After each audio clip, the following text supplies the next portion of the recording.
I have been on a World War I kick lately, reading about it, just kind of interested generally in the concept. I think part of it was playing Empire at Sunrise, which got me into sort of looking again at World War I. One of my favorite eras of history, just supremely interesting from a military standpoint, where you had sort of the crossover between the modern extra-lethal weapons that we have in the modern era and the sort of up to that point old-style Napoleonic era command and control and tactics. And obviously it made for a really deadly and horrific mixture. So I've had this game for quite a while. It came out almost 7 years ago now. It's crazy. I got it a couple years ago as part of a GMT sale, and this is the Ted Raicer 1914 dual pack. A couple of games that he did, I think in the 90s. These originally came out as magazine games, and GMT packaged them together in this box. You can hear there's another game in there that is not set up on the table. But I figured for the next game in the channel, given the World War I lean that I'm into right now, we would look at 1914 When Eagles Fight, which is a strategic game on the Eastern Front of World War I, specifically 1914 through 1917, if the game goes that long. So you've got the map here, which is pretty nice, pretty easily readable. Russia, Austro-Hungary, Germany. Russia actually goes all the way up to, what is that, St. Petersburg up there, I believe. So, pretty lightweight rules, although there's a lot of like tiny exceptions as I was reading through the rule book. But you can see the Russians here in green. Counters are sideways because I'm going to be sitting on that side of the map.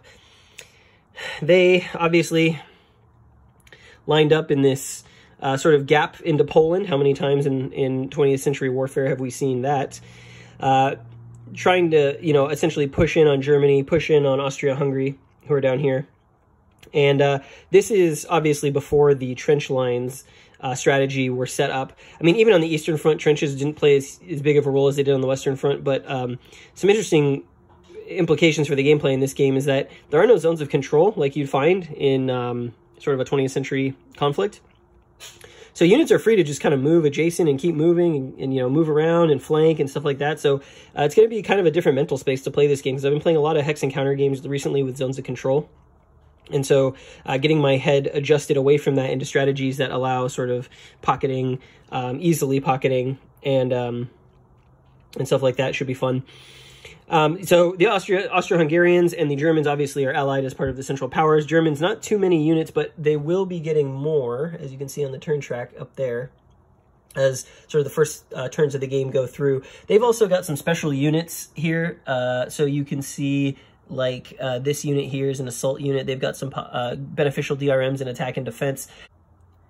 They've also got some big artillery units that can come on the map, such as this one right here, that can be really destructive, it looks like. I've never played any game in this system. No, it's not really a system. I've never played either of these games. So this is my first time to check it out. I figured, hey, I've had it for a couple years. I've never played it. Might as well give it a shot. This is no time like the present, since I'm doing content now, to get it to the table. So the Germans, Austro-Hungarians, the Russians, this is the situation. There's some terrain on the map. Looks like a lot of the initial fighting will be in sort of these clear and forested areas. I know Tannenberg is right there, so that should be fun on the first turn.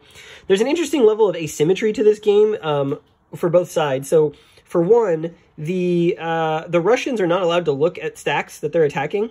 Now, that doesn't matter in sort of the early game because there's not very many multi-unit stacks, as you can see.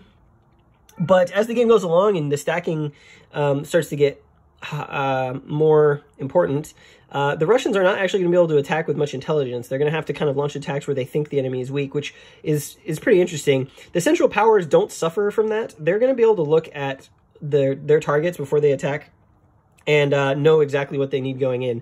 So that asymmetry should be quite interesting.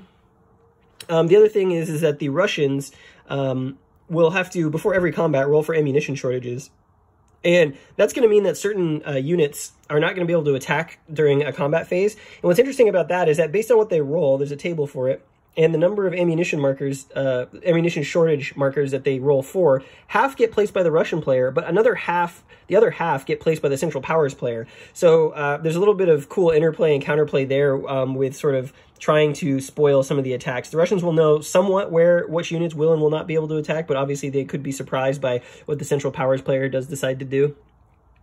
Some other countries are going to come into the game at some point. Romania will have a unit that will enter in here in Jesse. And the Turks will also enter the game at some point. That's what this yellow cube is for. The Turks cannot actually advance more north than that hex row. And over here, the Austro-Hungarians cannot go more north than that hex row. But this has all the hallmarks of a hex encounter game. You've got your strategic movement, your combat. Pretty cut and dry. I don't want to say cut and dry, but like pretty standard. And, you know, with some little interesting twists. The Russians obviously will be able to execute the Brusilov Offensive at some point during the game, which could be the breakthrough that they need. And there's also random events, and so you'll get random events and troop withdrawals, and so it should be a pretty fluid situation. You know, obviously the strategic scale of this game, you're going to lose some of the fidelity of sort of like, you know, what marching into machine gun fire was like in the East Front. But as a general sort of theater conflict game, it looks pretty good, and I'm interested to see how it plays out. So we'll get started on this, and hopefully this will turn into an interesting story and an interesting video. So immediately I am seeing that the CRT is pretty deadly at middle or even like 2-to-1 or 3-to-1 odds to the attacker. So I did a quick series of movements and combats. The Austro-Hungarians tried to push up their line against Russia so they wouldn't be able to get flanked around. The rules say that on the first turn of the game, the Austro-Hungarians have to launch 3 attacks at 2-to-1 odds or better. So I did that. And that, well, in addition to that, the thing you should understand about the Austro-Hungarians is that they, even though they have printed reverse sides on these infantry units, they're actually considered one-step units. So when they take a hit, these go to the dead pile, and then their reverse sides can be reconstituted later in the game with replacements. So they're just going to get a whole lot weaker as the game goes along, and they threw a lot of that strength away with the mandated first turn attacks. We attacked here. And we managed to eliminate a Russian unit at the expense of one of our own. We attacked here and just rolled terribly, and so they kind of decimated their front line here. A huge gaping hole now. And we attacked over here, managed to kill the Russian unit in this hex and advance. So, you know, all told, in terms of like the space being open now, probably not great for the Austro-Hungarians, but they did what they had to do. These guys are not allowed to move on turn 1, so they'll be coming in to fill gaps coming up. And I can already see how the game is sort of like incentivizing you to create sort of World War I style like strategic lines so there can't be a breakthrough, and the lack of zones of control really helps that. In particular, the Austro-Hungarians don't want the Russians to get this city here. Over on the German side of the East Front, we launched a couple of attacks really to no effect. The Germans, as you can see, took losses in those attacks. They also chose to use the Oberost marker, which is a mechanic that the Germans have in combat. So they can place this on the map before a combat phase. And then after the regular combat phase, anyone in supply within 2 hexes of this can then attack again. And I really just wanted to try it out to see how powerful it could be. And they're not allowed to use it on consecutive turns, so I won't have it next turn. But I figured, hey, while we're at full strength, we might as well make use of it to our advantage. We did manage to kill the Russian unit here, move in. Here we tried to, so we assaulted here. That didn't go so well. We tried to attack this fortress, which this was a one of those +1 units. What are they called? They're called a active core. This was an active core. He had 5-to-1 odds and did not roll well, and so took a loss trying to assault this city and this fortress here. So that didn't go good. But the Germans did manage to take this town, Tannenberg. So they're on their way to kind of breaking through the Russian lines here, and yeah. Good times had by all. World War I on the East Front fully underway, and the lesson I have learned immediately is don't throw your manpower away unless you have extremely good odds, which is going to be tough to generate in this game. Well, we've reached the end of 1914, and as you'd expect, the Russians are just having their way with the Central Powers. Much has happened historically in 1914. I would say that as the Russians, I'm a little behind historical schedule in terms of the positioning of where we are, but I've certainly caused a great number of losses, mostly for the Germans, actually, but the Austro-Hungarians as well. As the Russians. So obviously the front has shifted quite a bit through East Prussia here. The Germans basically had to fall back and have put a line now going across from essentially, what is this? This is Königsberg, all the way south, almost to the Austro-Hungarian border. The Russians massing for an attack here on Königsberg. They've got full stacks here, and the Germans had to rush in some reinforcements there to see if they could prevent that. They might try and encircle the city, add some more units here, which they'll be able to do, and then it's on. That's going to be kind of a slog. The Russians do have the Stavka marker available, so they will be able to get some bonus DRMs on this attack.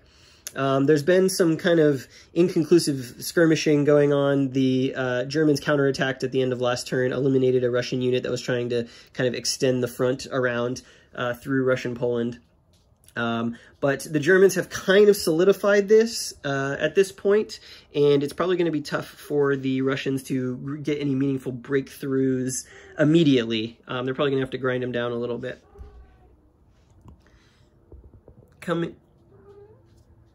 Coming over here to the Austro-Hungarian line, it's been pretty much a disaster across the board for the Austro-Hungarians. The Germans did add a corps to the east over here, to the Austro-Hungarians, to see if they could shore up those defenses.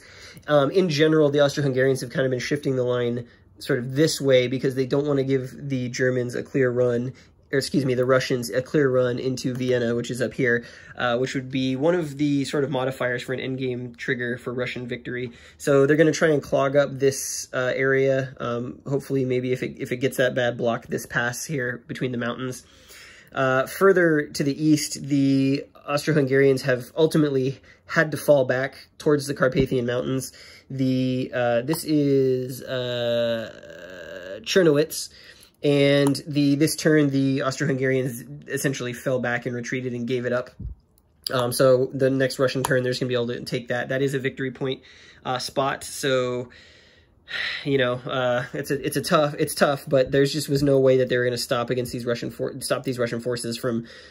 There was just too many gaps. There was no line here anymore. The Russians have crushed a lot of the Austro-Hungarian powerful units, and because they come back sort of at a reduced strength for the rest of the game, there's really not a lot to be able to hold that. I think historically, what is this? This is, oh man, it's going to be tough to pronounce that. Przemysl? Anyways, historically, the Russians bypassed it and kind of left it behind enemy lines as they made their way to the mountain passes, and it held out for a long time, and that may be what the Russians do here, because they're going to try, they're going to move first, and so they're going to try and beat the Austro-Hungarians to these mountain passes. If they can do that, that's going to be real bad news, especially for this part of the area of the line, because it's going to limit the supply options that they can take from that. So, you know, it potentially was a bad move to try and counterattack here at an overextended Russian position. There was no zones of control. Again, huge importance here, because these units are just going to be able to come in here, and that's a victory point area as well. So all told, I think, you know, a little behind schedule historically, but I feel like the Russians are in a really good spot right now to try and force a game win early as we enter 1915. Should also mention back over here that I think historically by the end of 1914, the Russians were attacking Lodz, which the Germans have right now. So definitely the Germans have done better. This upcoming turn, there's a lot of German reinforcements heading to the board, not as many Russians. So we might see about potentially sending some of those German reinforcements over here, as happened historically. This game has done a real good job of kind of forcing decision-making that sort of lands along historical lines, which is really cool. So it might be to the Germans' benefit to send some strategic movement and send some German reinforcements up in here to try and maybe block some of this. I think they actually will be able to get them to this area that I can't pronounce, the city that I can't pronounce. So that could potentially stop the bleeding, but, you know, we'll have to see.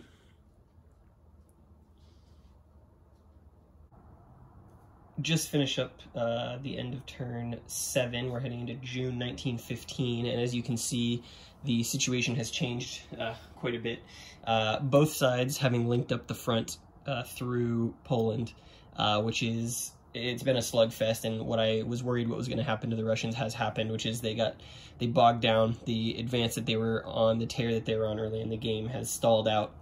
They probably made some bad calls when it came to getting control of Galicia here. They had the Austro-Hungarians on the ropes. They chose to do press in other areas, and that allowed sort of the Germans, as you can see, the Germans have sent a lot of reinforcements to Austria-Hungary to beef up that line, and that has kind of stopped the Russians cold. The Russians have taken a lot of losses in here on counterattacks.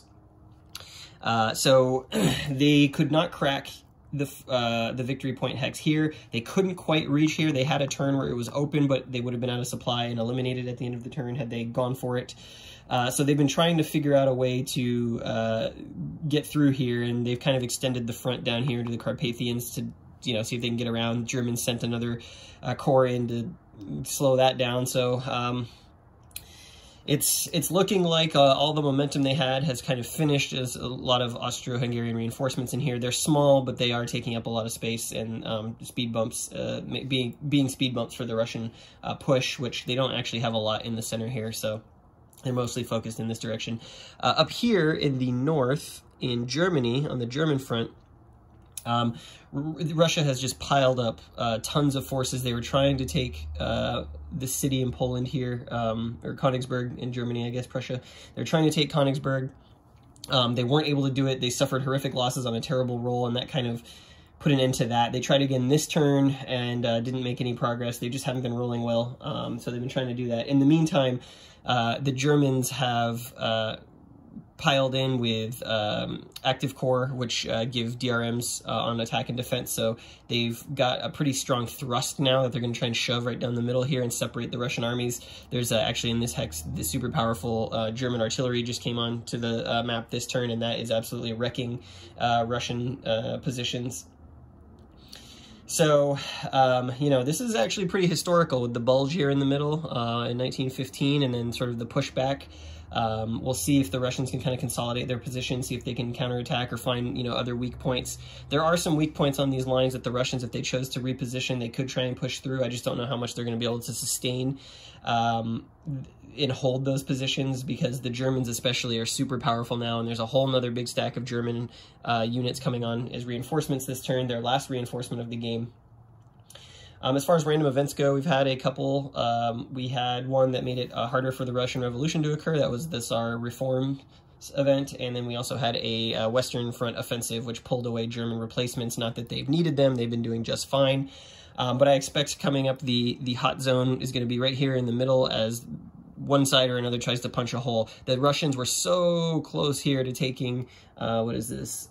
Lodz. They were so close. They were on the doorstep. They had a couple, they just needed, you know, one more turn to get some units there to attack, and the Germans have reinforced it. So the Germans still only one Polish city, but it looks like they're going to try and, you know, encircle the flanks here after they split the army.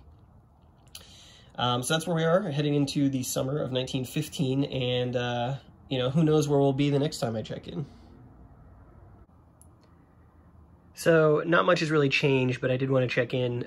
We are at the beginning of turn 13 up here, which is November, December 1915. So we're the last turn of 1915. As you can see, the front, not been a lot of movement. This turn, the Germans did capture Warsaw back, or they captured Warsaw, I should say. So that's good for them as they march towards getting a Russian Revolution roll go their way. But the Russians have been taking just absolutely devastating losses. The German machine came online and has been dispatching units left and right. This is the dead pile currently for the Russians. These guards units actually just withdrew, but this is the dead pile. There have been a lot more in there. They've been coming back as replacements that the Russians have been trying to get to the front frantically. We've had a bunch of breakthroughs that have almost resulted in surrounding, but the Russians have rushed to plug them up and stop them with whatever they could find. This cavalry unit here actually broke through this turn and is sitting on a town. Even though he was probably going to get surrounded this turn, he will be able to retreat if infantry attacks him, so I might move this cavalry over here to try and hold him in place. But he's taken this town, so Russians couldn't use strategic movement to reinforce sort of this gap. Unfortunately for the Germans, just as they were sort of beginning to like steamroll and really make a run for Russia proper, Verdun kicked off as a random event and is going to force the Germans to pull off a bunch of strength from the Eastern Front, which is going to set up quite nicely for the Brusilov Offensive, which can begin in a couple of turns for the Russians. They have been, speaking of the Russians, they have been putting forces over here against the Austro-Hungarians because even though the Austro-Hungarians have been able to sort of fight them off and push back this flank back to the border with Romania, if the Russians can find a breakthrough here, that could open the way through the Carpathians. I think somewhere in this area here, there's a victory point hex. They've been close once. If they can, as they have sort of this salient here, if they can just kind of shove it in there, and they're going to have they have Stavka available this turn, and they are going to get the Brusilov Offensive coming up, which is going to increase their odds specifically against the Austro-Hungarians. So with a diminished Germany moving stuff to the Western Front and Russia sort of retaking the initiative, as it were, in this game, it should be an interesting couple of turns. There's I really love the ammo shortage system in this game. So obviously each turn, half the ammo markers are placed by Russia on their units, half are placed by the Central Powers player. And it really creates an interesting, I think what it models really well, or is an expression of, is intelligence. So like the Russian ability to or inability to look at stacks of the Central Powers player, the fact that the Russians don't know where their half of their ammo shortages are going to show up is a real conundrum for them, because even, if they show major attacks somewhere, let's say up here, then the Central Powers have it easy. They just drop those ammo shortage markers, have the combat values, and suddenly, you've stalled this attack you've been mounting and massing for, which is really cool. So you're trying to play kind of a shell game with the Central Powers, and obviously as a solo player, it's a little bit difficult to catch that. But I think face-to-face, that would really come into its own and really sort of be one of the neat, nifty things about this game.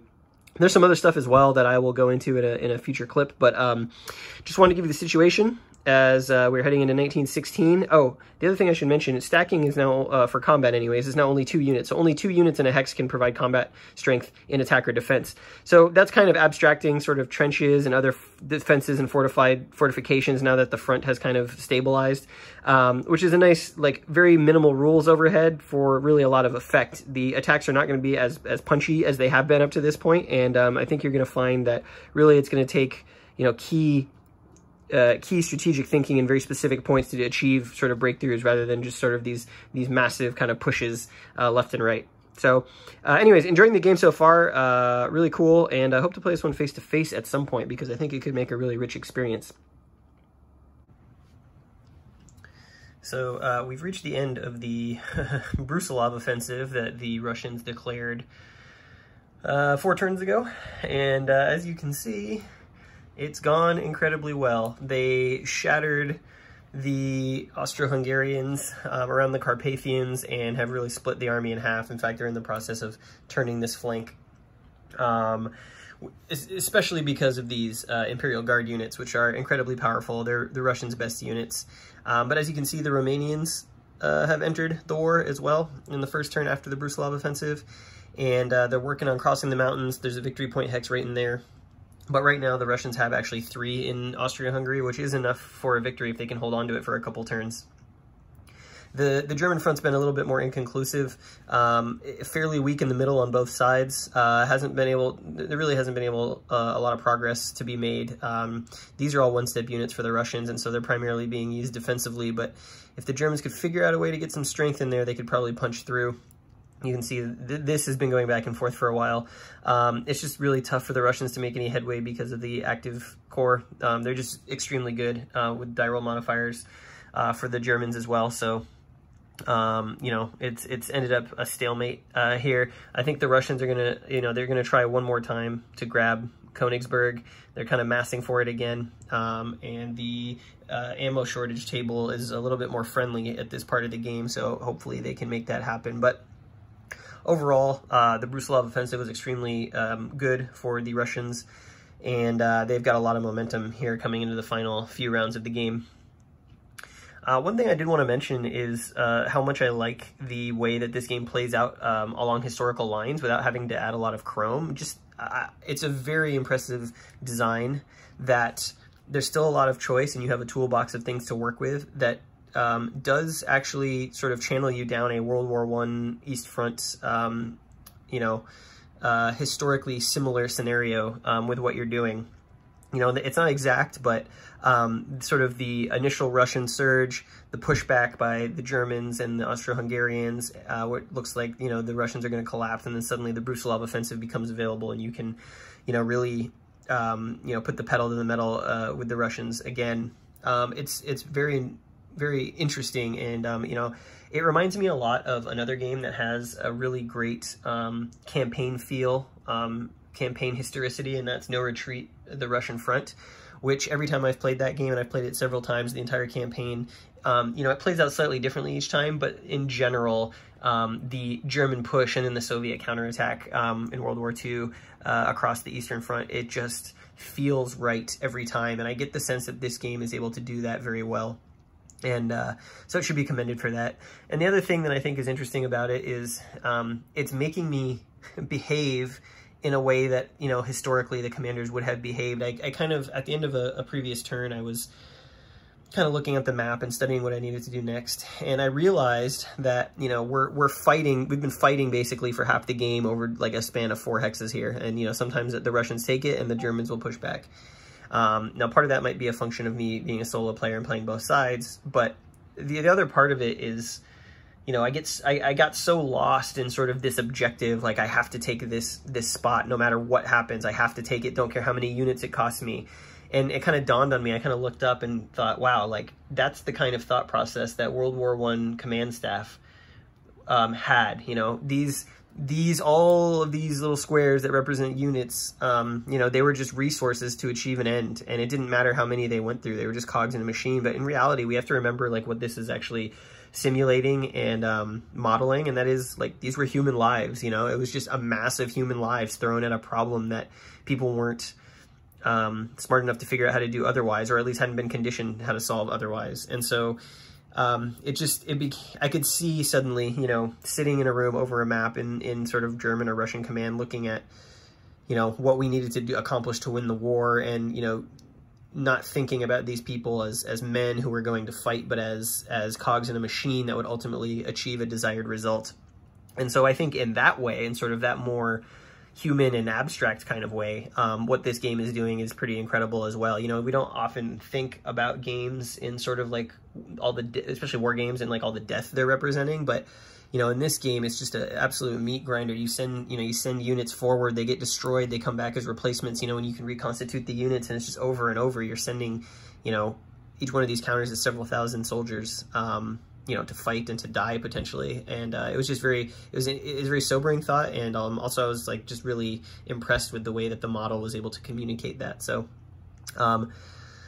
anyways, I'll get off the kind of pontification soapbox, and we'll finish out. We'll go a couple more turns. We're approaching the end. It looks like the Russians may have secured enough advance to get a victory here, but we still got some turns to go. If the random events could stop rolling Western Front offensives, maybe the Germans could start to regroup and push back. So we'll see how it goes. Well, that is the end of the game. Don't know if it's the end of World War I in the East, but certainly it is the end of this particular game. It was turn 20. Scoring, it was, I think, the second to last scoring turn of the game. Yeah, it looks like it. So the Russians won the game nothing could really stem this tide. The momentum that the Russians got here, pushing the Austro-Hungarians back across the Carpathians, pushing the front forward along the north side of the mountains. The Austrians did counterattack on the final turn. They did manage to find a breakthrough here. They did some losses to the Russian Imperial Guard, which this is the only unit left from that formation. So those were not coming back, but they just didn't have the ability to push far. They didn't have the ability to push very far. And so ultimately the Russians were able to hang on to the 3. Well, they only needed 2, but they had 3. They had Przemysl here, they had Lemberg here, and obviously they had Czernowitz down here. So across the other side of the front, the Germans have found, they had found newfound resurgence and had, cut through the Russian center with these active corps. They managed to mass a bunch of them together. The ammo shortages started to take their toll. They just couldn't quite take Brest-Litovsk, but they were on the doorstep, and they were probably going to do it next turn. This is a 3-to-1 attack with -1 on the dice, so that, yeah, that may not have been enough, but certainly causing problems here for the Russian line, and who knows if the game had gone a few more turns, how deep that could have gone. Just not a lot of forces left along here.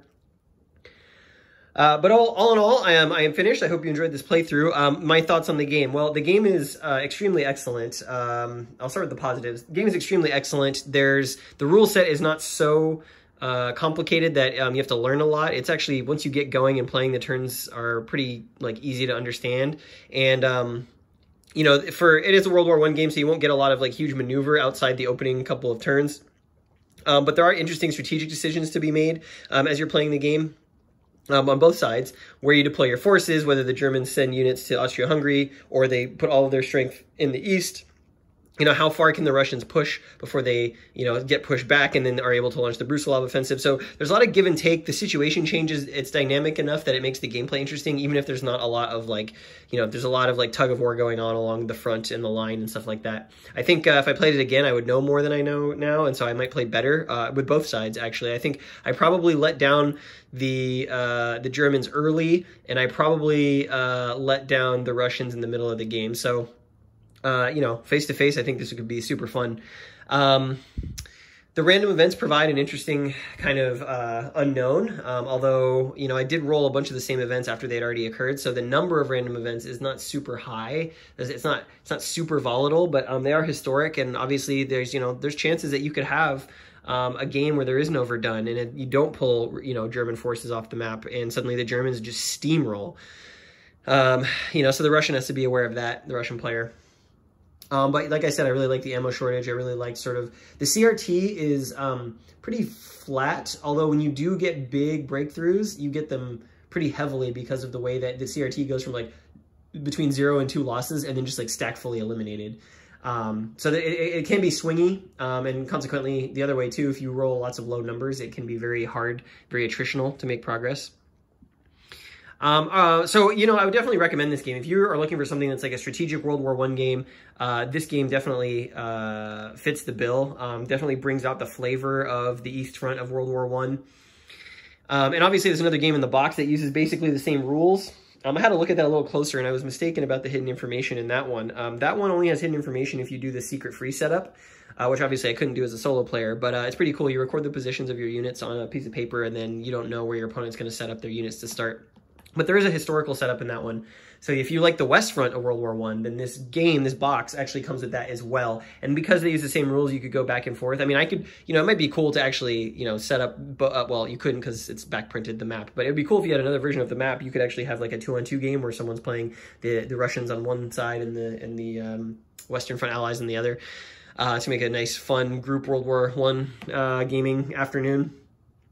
Let's see, on the downside, definitely on the downside. So the first thing is that there's a lot of very particular rules that are very specific. So things like, the Romanian corps cannot go north of this line, which is why I marked it. Things like there's only a certain number of German and Austro-Hungarian stacks that can exist at the same time, like co-stacking, and that changes throughout the game based on certain things happening. And that's not on the player aid anywhere, which it definitely should have been. What else? The hex size. So the hexes on the map are like standard size, but like the counters are big, and so like there's a lot of crowding going on here. Like if you don't have tweezers, even though the counters are big, you're going to be bumping a lot of stuff. So I wish the map hexes had been bigger, or the counters had been slightly smaller, so they would have fit and you could have seen what was going on. You know, that's kind of a minor thing. I think the real thing is that the play rate is kind of useless. It doesn't have a lot of the special tiny exceptions that are in the rules, and so I constantly had to look those up. But now that I've played it once, if I played it regularly, I would probably remember a lot of that stuff. It's just a lot to take. It was a lot to keep track of, and I found there were a couple times where I was doing something wrong halfway through a turn, and I had to like redo, you know, reposition some things, but it wasn't too bad. Certainly not as bad as other games I've played. It's just something to be aware of. There are a lot of tiny exceptions. And also the rules aren't a great reference to certain things. Like a lot of the rules they're kind of spread out, and you're looking for something, you think it'd be one place and it's actually in another place. But, you know, those are, I mean, I think those are minor things. Certainly the playability of this game is great. The feel and the theme is really great. And I've already talked about the mindset it puts you in. So, you know, if you want something that's World War I, you can get this game, I think, really cheap now. The 1914 dual pack from GMT has a lot of great stuff in it, and I'm really looking forward to playing the Western Front Glory's End at some point, because I had a lot of fun with this, and like I said, I'm on a World War I kick, and I think that's probably set to continue. So, yeah, next game, not sure what I'm going to be doing yet, probably something smaller and shorter, but I should have some stuff on the channel very shortly, so thanks for bearing with me, and I'll see you in the next one.